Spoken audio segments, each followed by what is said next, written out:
Women, God made women. This is why you were made. You were made to be a helper to your husband. It says it's not good for man to be alone. So let's just say this right now. There is no lawnmower, there is no phone, there is no app or computer program or secretary that will ever take the place of a helpful wife in the life of her husband. So brontosaurus that we can tend to exist in is some of them are in the forms of like women's rights. Well, what about my right to? Or what about my dreams too? When to be a wife for his glory, God says you be a helper to your husband. That is your first to-do list. That is the place I have placed you in responsibility. You are to be his helper.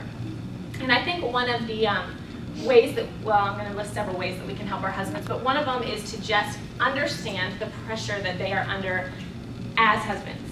And a couple years ago, we were going on vacation. We were driving through the night to the beach.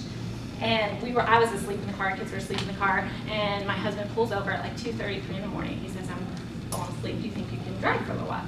And I said, sure, and I hopped out, and about 0.2 seconds later, he's asleep in the front seat. And I did not tell him at the time, but I was kind of freaking out because we had rented this car, so I'd never driven it before. And it was packed full with baby stuff, so I couldn't even see out the rearview mirror, so I had to only use the side mirrors. It was pitch black at night. It was pouring down rain, and we were in the mountains of North Carolina. And so I'm sitting there like, exactly.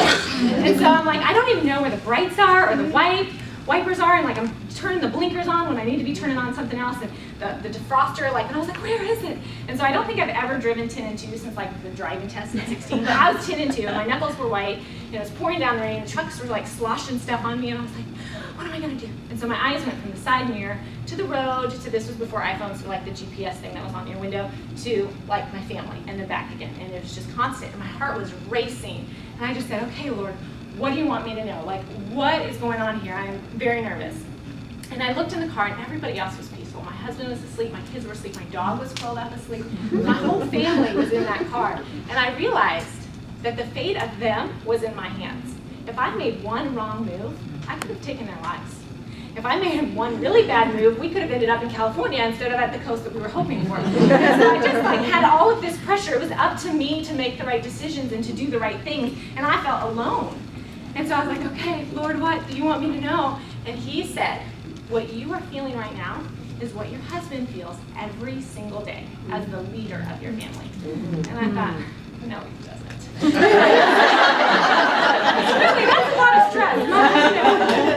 And so I sat on that for a couple of days, and then I explained it to Jason, and I kind of asked him, and I said, I feel like this is what the Lord said. Is that true?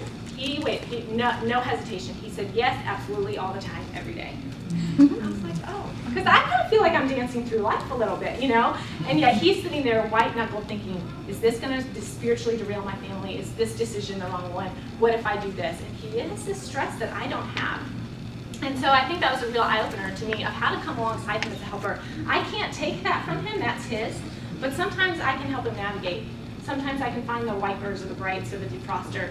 Sometimes he's getting sleepy and he says, you need to take the wheel for a little while. Like there's going to be things he's going to ask me to do. And as his helper, I need to be ready to do that. I need to be able to help him. That's my job. That's where I've been placed. That's my responsibility.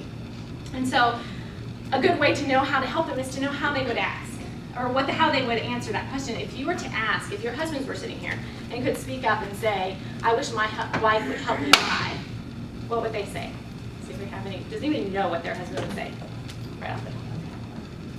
Could you repeat what you were just your question? Like if your husband was here and he could raise his hand and say, I wish my wife would help me buy, how would he fill in the blank? So my question is, if you don't know the answer to that, then you need to get to know the answer and you need to follow through with it because that's what your husband needs from you.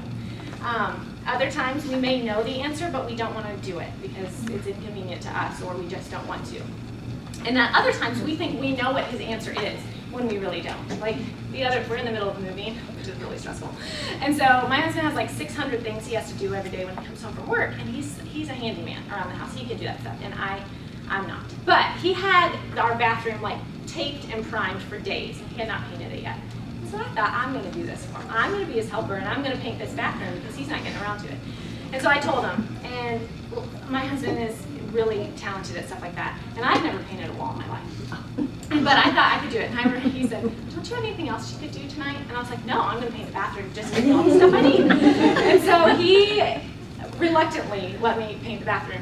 And he spent several minutes explaining to me that a good paint job takes time. And I was like, I got it, let's go. And he explained that he doesn't like, if I look back and see streaks, I'm doing it wrong. And I was like, I got it, go do something else. I hope I am doing it. And so I started painting as quickly as I could because I don't do things very slowly or meticulously.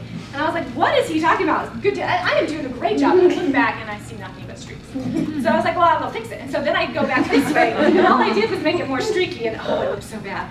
And so I was like, oh no, I didn't help him. So I went downstairs and I said, he had like gotten tools out. He was like replacing a sink or something. And I was like, it's just a little streaky. And so he's like, okay, I'll go fix it real fast. And I was like, oh, it's all streaky. And so he had to stop what he was doing in the mess that he had made and paint over all of my mistakes. And then he finished the rest of the bathroom and told me I could go do something else. But so sometimes we think, like, I'm going to help my husband by this. But he may not need you to do that, or they may not really be helping him. So really find out his answer to that question and then follow through with that. All right, so another way that we can help our husband is by the words that we say. I think a brontosaurus, some people tend to think is, okay, well, if I don't speak bad about my husband, if I don't bash him, then I am doing good. When Scripture says that we need to say words that speak life, that build others up, as it says in Ephesians 4:29, do not let any unwholesome talk come out of your mouth, but only what is helpful for building others up according to their needs, that it may benefit those who listen. And it's very easy for me to skip that second half, like to make sure that it benefits him. And so to think we need to use our words to paint a picture for our husbands to be the heroes of our home.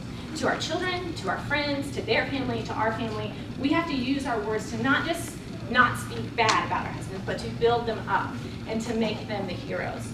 Yesterday, my husband had to pick up an extra shift at work, and he was supposed to have the day off, so I could prepare for this, And so it was one of those things that he's like, why is Daddy going to work? And I was like, because he is. He's just going to work. And I refrained from saying, and he should be home so that I could be working, but I thought I was doing good. But then I realized that I'm missing this opportunity to say, you know what, your daddy, somebody is sick, and so he is taking their spot, and he's being other-centered, and your daddy is really gifted in this area, and God has blessed him to do this, and I miss these opportunities to paint my husband as the hero, is to build him up, to not speak negatively, but to build them up with their words. And that doesn't only go to the words we speak to them or about them, but it goes to the words we speak to them. And I don't know about you, but there's just certain things I like in the house specifically where I feel like my way is a little bit better than his way. At least that's how I feel, like putting dishes away. Like I kind of know how it should be done, or, changing the kid's diaper. Like just little things where I feel like, okay, this is actually my territory. So if he doesn't do it my way, I'm just going to tell him with a smile.